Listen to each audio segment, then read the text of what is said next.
भगवान ने गौतम से कहा, गौतम, जिस क्रिया में संभाव है वो क्रिया धर्म की क्रिया है, और जिस क्रिया में विषम भाव है वो क्रिया पाप की क्रिया है, अधर्म की क्रिया है। तब साधना अपने आप में धर्म नहीं है। तप के समय में जो संभाव रखा जाता है वो धर्म है। भगवान महावीर स्वामी के कानों में कीले ठुके। इसके कारण से भगवान महावीर स्वामी को केवल ज्ञान घटित नहीं हुआ। भगवान महावीर स्वामी ने उस अवस्था में संभाव को बना करके रखा, उसके कारण से केवल ज्ञान हुआ है। गज सुकमाल के सिर पर अंगारे रख दिए गए, उससे कोई कर्म नहीं कटे। ऐसे तो लाखों लोग मरते हैं, मारे जाते हैं, लेकिन गज सुकुमार ने उस अवस्था के अंदर संभाव रखा, जिसके कारण से गज सुकुमार को केवल ज्ञान हुआ। तप साध्य नहीं है, साध्य संभाव है।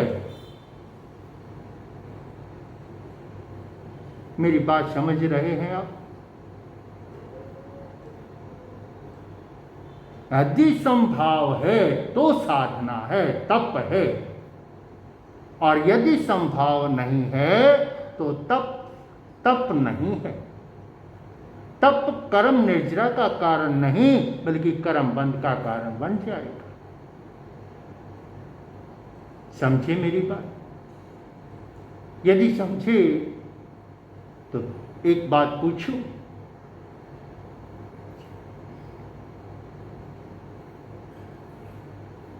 मेरा 2008 का चतुर्मास जोधपुर था, निमाज की हवेली में। पास में दूसरी हवेली है, उसमें भी चतुर्मास होते रहते हैं, और राजस्थान के लोग बहुत तप जप स्वाध्याय के अंदर विशेष रुचि रखते हैं। अपने यहाँ संवत्सरी पर भी इतने पोषद नहीं होते जितने पोषद राजस्थान में अष्टमी या चौदश को हो जाते। तप जप की दृष्टि से, स्वाध्याय की दृष्टि से वो लोग हमारे से बहुत आगे। गर्मी का समय था, भयंकर गर्मी, और सूर्य नगरी है, वहां तो और भी ज्यादा तापमान है। चौदश का दिन था, बहुत से श्रावकों ने पोषद किया। सभी ने पानी रख करके पोषद किया, लेकिन एक श्रावक की भावना तीव्रता में थी, उत्कृष्ट थी। पोषद करते समय उसके मन में विचार आया कि मैं चौबिहारी पोषद करूंगा, बिना पानी के चौबिहारी पोषद करूंगा।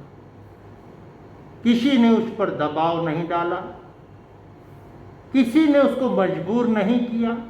उसकी अपनी स्वयं की इच्छा, स्वयं की भावना थी, और उसने चौबिहारी पोषद कर लिया।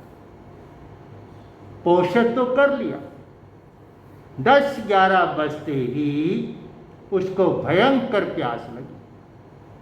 प्यास लगनी प्रारंभ हुई। उसने साथियों से कहा कि भाई, लगता है चौबिहारी पोषद कठिन पड़ेगा, प्यास लग गई। साथी उपदेश देने लगे कि तेरे को किसने कहा था चौबिहारी रखने के लिए? हमने पानी रखा, तू भी पानी रख लेता। सबने अपने अपने तरीके से उसको कहा। चुप कर गया, मौन कर गया, करे क्या? लेकिन प्यास तो प्यास है। 1 बजे तक स्थिति ये हो गई कि उस श्रावक ने कहा कि भाई, बिना पानी के मैं मर जाऊंगा, पानी की व्यवस्था करनी पड़ी, मैं बच नहीं सकता यदि पानी नहीं मिला तो। सब फिर उपदेश देने लगे, भाषण देने लगे कि शरीर तो आनी जानी चीज है, मर्यादा नहीं टूटनी चाहिए, धर्म नहीं छूटना चाहिए। कमाल के लोग हैं, जब समस्या दूसरे पर हो तो हर कोई धर्म का उपदेश देना शुरू कर देता है, और जब समस्या स्वयं पर आ जाए तो हमारी भाषा बदल जाती। 2004 का चतुर्मास मेरा टोहाना था। टोहाना के पास ही मूनक है, वहां साध्वियों का चतुर्मास था। एक छोटी साध्वी चतुर्मास में बीमार पड़ गई। बीमार ऐसी हुई कि डॉक्टरों ने कहा कि इंजेक्शन लगाना पड़ेगा सवेरा लेने के लिए, वरना रात में कुछ भी घटना घट सकती है, दवाई देनी पड़ेगी। साधियां, बड़ी साधियां कहने लगी, नहीं, ये तो हमारी मर्यादा नहीं है, ये तो हमारा धर्म नहीं है। अरे शरीर तो आनी जानी चीज है, धर्म संयम नहीं जाना चाहिए। छोटी थी, कुछ नहीं बोला। प्रकृति ने, परमात्मा ने साथ दिया, सवेरा हुआ, दवाई ली, ठीक हो गई। कुछ समय के पश्चात मैं सवेरे सवेरे पानी लेने के लिए नीचे उतरा, देखा वहां एम्बुलेंस खड़ी है, हॉस्पिटल है समाधि के अंदर ही। मैंने पूछा क्या हुआ, कौन आया? साथ वाले भाई ने कहा कि महाराज, मूनक से बड़ी साध्वी जी महाराज बीमार हो गए, उनको लेकर के आए। मेरी आदत, मैं गया, मैंने कहा कि साध्वी जी महाराज, शरीर तो आनी जानी चीज है, संयम बचना चाहिए, मर्यादा बचनी चाहिए। छोटी साध्वी बीमार है तो हमारी भाषा ये थी, अब क्या भाषा बन गई? महाराज आप जानते हैं, शरीर रहेगा तो धर्म कर्म फिर भी हो जाएगा, संयम फिर भी पल जाएगा, शरीर ही नहीं रहेगा तो धर्म कर्म कैसे पलेगा? मैंने कहा यही भाषा तब कहाँ चली जाती है जब दूसरा व्यक्ति बीमार होता है, जब दूसरा व्यक्ति संकट में होता है, तब हम शरीर रहे ना रहे, मर्यादा रहे। और जब हम स्वयं बीमार पड़ जाते हैं, स्वयं की स्थिति ऐसी हो जाती है, तब धर्म रहे ना रहे, शरीर रहना चाहिए। ये हमारी प्रकृति है। उन्होंने भी उपदेश देना शुरू किया कि नहीं, शरीर आनी जानी चीज है, मर्यादा है तो विहार है, नियम नहीं टूटना चाहिए, मर्यादा नहीं टूटनी चाहिए। क्या करे बेचारा? 3 बज गए, 4 बज गए। 4 बजे तो उसने कहना शुरू कर दिया कि मैं जीऊं, पानी पीऊं या ना पीऊं, मेरा मरना निश्चित है, मैं मरूंगा, पानी पीऊंगा तो भी मरूंगा, ना पीऊंगा तो भी मरूंगा, मेरी स्थिति इतनी खराब हो चुकी है। लेकिन मेरा चित्त पानी में पड़ा है, मेरा मन पानी में पड़ा है, मेरी गति खराब ना हो, इसलिए पानी की व्यवस्था कर। किसी ने उसकी बात नहीं सुनी, किसी ने भी उसकी बात को ध्यान नहीं दिया। सब अपने अपने तरीके से भाषण देते रहे, समझाते रहे। आखिर 5 बजे उस व्यक्ति ने शरीर छोड़ दिया।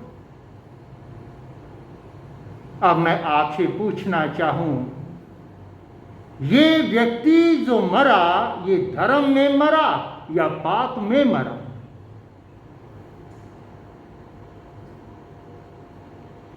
क्या स्थिति? आप कहोगे कि मर्यादा लेकर के मरा। कौन सी मर्यादा? वो तो चीख चीख के चिल्ला चिल्ला के पानी मांग रहा है, तुम नहीं दे रहे। मर्यादा मन से होती है, शरीर से नहीं। कालू कसाई को कुएं में लटका दिया गया, एक भी पाड़ा शरीर के तल पर नहीं काटा, फिर भी 500 पाड़े काटे या नहीं काटे? क्योंकि मर्यादा का संबंध शरीर से नहीं है, मर्यादा का संबंध मन से है, और मन से इसकी मर्यादा नहीं। वो चिल्ला रहा है, पानी मांग रहा है। कसौटी आपके पास है कि जब वो मरा उस समय समभाव में था या विषम भाव में था, क्लेश में था, दुख पीड़ा में था, विषमता में था। अगर विषमता में था तो अधर्म में मरा, समता में होता तो धर्म में मरता। विषमता में था, प्राण भी गए और धर्म भी गए।